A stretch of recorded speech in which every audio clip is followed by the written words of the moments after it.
Tonight in The Conversation, Pat Brink continues the conversation with Atomo's senior planner Kevin Flanagan. Last week, the conversation was about housing, and this week, the topic expands to how does the city grow? Here's Pat Brink with the story.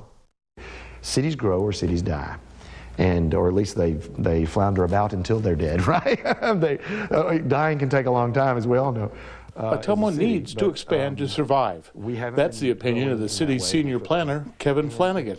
He says there's little room left for expansion within the current boundaries of the city.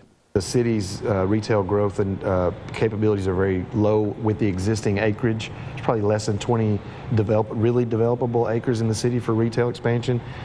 Same with industrial, although with the Helgerson addition, we did see some expansion there not too long ago, which is great. But the city has done very, very little annexation over the last, 40, 30 years. Roadways will often dictate where a city can and will grow. In Atomo's case, Highway 63's routing along the northern and eastern sides of the city mean those are the most likely areas for development and annexation to occur. And we're going out and we're going out and talking to these individual community members, property owners, looking for those, I'd call them partnerships, so that we can all grow together.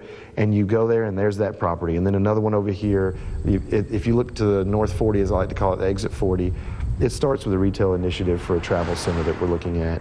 But then there's a lot of ag property there that can be taken in, which is cheaper in a city than it is in a county because it's taxed differently. It's agricultural conservation. Some people may be wary of annexation, and Flanagan says that's normal. Change is difficult, but it's often the first step in a new reality for a city. When you put yourself in a different place, a whole new sets of opportunities are going to come out of that. And that's what annexation does for cities in a lot of instances. Certainly for us, because we do have key things like the airport, the rail, and lots of very developable property sitting in the same spot. So it's almost like serendipity. Business and housing expansion in Atomo are issues that will be around for some time to come, but work is underway on these two important issues.